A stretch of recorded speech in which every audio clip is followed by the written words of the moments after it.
of new items under unprogrammed appropriations came from program. Hindi pa natin alam eh.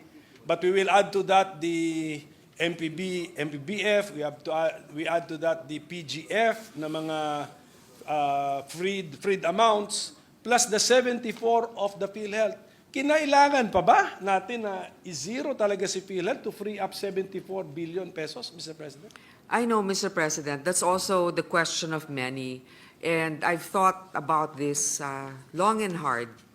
And there's no denying that PhilHealth has a savings amount of 600 billion, Mr. President. And that's also the reason why initially the administration thought of it as a way also to augment certain short fundings that we had, for example, for health workers, etc. Hindi natin maintindihan ba't hindi nila ginagamit yung pera na nandun na meron sila na nakaimbak sa isang, ewan ko kung anong klaseng account yan, savings account, na ang kinikita ay mas mababa pa kesa sa inflation. Mr. President, hindi pwedeng sisihin na nagkulang tayo sa pagbibigay sa kanila. Kasi nga ang daming ang pera na nandyan. Hindi nila pinamimigay ang pera dun sa mga nangangailangan at tinuturuan din natin sila ng leksyon. Kung bigay ka ng bigay, nandun lang yung pera, hindi naman nagagamit. Paano naman yung mga ibang programa rin ng gobyerno na nangangailangan din ng funding? Yun nga yung sinasabi ko, pag meron kang, syempre, di ba, sinasabi natin, 5 yung anak mo, lahat yan kailangan pantay-pantay na mabigyan mo. Totoo yun. Pero sa lahat sa kanila, tinitignan mo rin kung sino may pangangailangan at sino naman ang may kakayanan na itayo rin ang kanyang sarili. Yun din ang sinasabi natin, it's a leadership problem also in PhilHealth and it's a disbursement problem.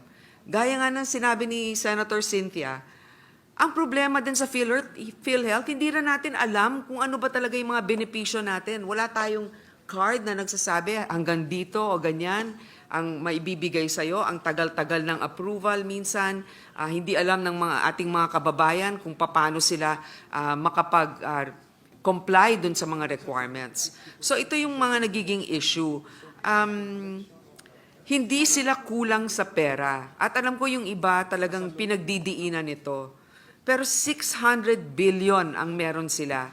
Samantalang ang dami natin din pangangailangan pagdating sa edukasyon, pagdating sa infrastruktura.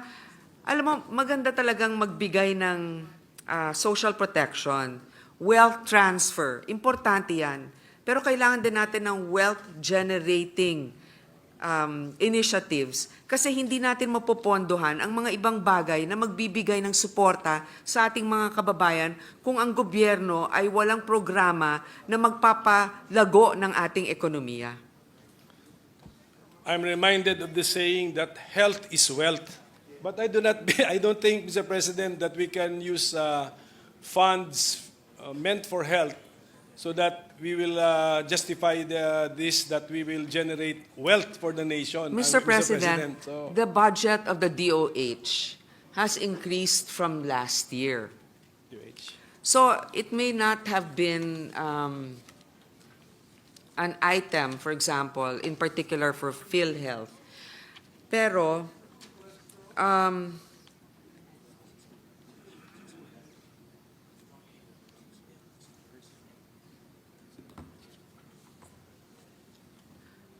meron naman pong increase na nangyari dito sa DOH. From 241 billion 602 in 2024, yung BICAM natin nasa 247 923. So we are, of course, health is wealth. That's very important. But also, health, the financial situation of our country, the economy, and wealth-generating initiatives are important so that we can support social protection initiatives such as the health sector. Sige, mag-digress po tayo muna sa health sector. Pero napansin ko po na ang ating final amount sa Department of Health is 247.9 billion pesos sa BICAM report, mas mababa by 25.7 billion pesos from the GAB, 273.7 billion pesos. So, binawasan pa rin natin ang DOH. And then, ang ating ang ating pampalubag-loob lang ay yung level, nung binawasan na, yung ending amount is still higher than the 2024 GAE amount? Yes, Mr. President. But why did we reduce it, Mr. President, by 25.7 billion pesos, which is a very significant amount also, Mr. President? Well, Mr. President, there are certain agencies that we also supported. Like, for example, the Department of Agrarian Reform, we had given them an increase for their budget. We also had given the state universities and colleges an increase in their budget. The DICT, we've also given them an increase. The Department of National Defense also has an increase. So, Mr. President, if possible, we would like to increase all, but then also because of the substantial budget allocation of other departments, we also made sure that departments that are also crucial have a respectable amount that they can operate with. So, pwede ba nating masabi na itong 74.4 billion pesos ng PhilHealth na ziniro natin ay binigay sa ibang mga ahensya ng gobyerno na sa tingin natin ng ating committee na mas nangangailangan o mas deserving ng amount, at masasabi ba natin na hindi directly health-related yung napuntahan ng 74.4 billion pesos na yon, Mr. President? Mr. President, hindi sa masasabi nating more deserving, more in need, perhaps. Yes. And then also, yes, I think I know where your next question will lead to. But yes, I think transparently you can look that if you look at the increase in some appropriations, they're not health-related. Yes, they're not health-related. Ngayon, Mr. President, ang problema kasi yung timing din ng pagbaba natin eh. We want to teach them a lesson, pero 74.4 billion pesos tatanggalin natin, isi-zero natin. Pero hindi ba natin alam na pinasa natin dito sa chamber natin yung panukala na pababain ng premium rates. Nababa natin eh. At the same time, inutusan natin sila to increase their compensation packages, which ginawa nila. Tapos hindi lang dagdagan pa, may konsulta, etc. So, ang nangyayari po, Mr. President, we are being conservative with PhilHealth by reducing the subsidy by 74.4 billion pesos at a time when when PhilHealth has now committed to be more proactive, aggressive, and then we are returning some benefits to the direct contributors by lowering the contribution rate, Mr. President. Ganyan ang nangyari. So, parang hindi makatwiran yung 74.4 billion pesos reduction, wrong timing pa. Now that kung ano yung itinuturo natin sa PhilHealth, pinipressure natin sila, gagawin na nila, tapos ngayon parang pipilayan natin sila para magawa nila yung sinasabi natin gawin nila, Mr. President. Mr. President, unang-una, hindi ako naniniwala na mapipilayan sila. Kasi nga may pagkukunan pa rin silang 600 bilyon. So sabihin na natin, 70 billion ang hindi na nalaan sa kanila ngayon sa budget.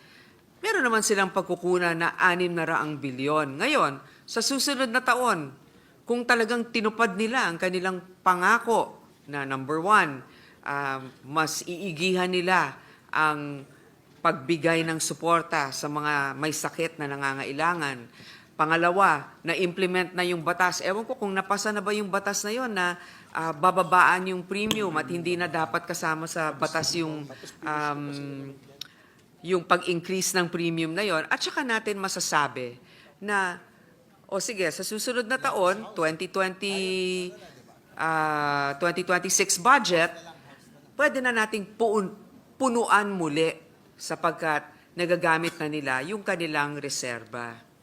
Nakalimutan ko nga i-mention na pinush ko nga sila na magkaroon ng dental services at ngayon nababasa natin that they are also offering dental services, Mr. President. Exactly, Mr. to be President. covered. I think this can be evaluated. For example, you have a child who has committed something, you're teaching your child a lesson, hindi naman porket na nag-reform na kaagad, ay ibibigay mo na muli. Kailangan mo nang patunayan rin na masusustain ito. Magagawa niya talaga ng tuloy-tuloy. Kaya nga, dito, uulitin ko at alam ko marami rin ng magtataka dito. No? Pero 600 billion, may pera kang ganon. May mga ibang programa ng gobyerno na pwede ring pondohan. At hindi naman maghihirap ang PhilHealth dahil meron silang pagkukunan para bayaran. Ang problema nga nila noon, hindi nila ginagawa yon. Kaya ngayon, salamat sa inisyatibo nga, sinabi nga natin, yung ating minority leader, sinabi, dapat meron kayong dental benefits o gagawin daw nila o ginagawa na nila. O ngayon, may batas pero hindi ko alam, parang hindi pa yata napapasa na hindi muna itataas ang premium, 'di ba? Hindi pa yan batas. 'Di ba? Iamyenda pa lang natin 'yan, hindi pa yan nangyayari. So sa ngayon, ang daming nagrereklamo na ang taas ng premium ng PhilHealth tumataas, pero ang benepisyo nila hindi pa rin ganyan. Kaya meron pa rin silang nakokolektang premium na mas mataas. Ang ating problema sa PhilHealth subsidy kasi, Mr. President, is yung formula is provided by law. Yan po, that is the long and short of it. Ngayon, by giving zero subsidy, are we in effect saying that we are suspending that the provisions in the Universal Healthcare Act and the syntax law, so thank you for correcting me, in the syntax law, which provides for that formula, which we discussed during I think during the budget deliberations. We mentioned the formula. So is that what we're doing? Number one, kasi when you give a government agency zero budget, talagang number one ang message dun punishment mo yan. And then, but number two, merong rito na there is a formula. And the formula yields I think around 74.4 billion pesos ang paggamitin yung formula. Hindi pala 73, I will correct myself. 53.13 billion pesos ang may-yield ng formula, Mr. President, around that amount. So, is it also our message that we are suspending the formula found under the syntax law? Mr. President, we are not suspending the implementation of a law. What we are saying is that at the moment, it is an unfunded program or law of the government. You know, we have more than 1 trillion pesos of unfunded laws in the country. Maraming mga batas pero nagkukulang ang pondo para dito. Ngayon, the GAA in itself is also a law. I understand the Senate minority leaders mentioned, but this is earmarked. Earmarked ito, so dapat doon talaga napupunta. Pero yung BIR, for example, has also that earmark na they are able to harness or benefit from 1% of their total collections. But because they haven't really reached a certain utilization, the government has not given them that 1% supposedly that would go to them. So, Mr. President, this is not, sadly, the reality is this is not uncommon. And the GAA itself is a law.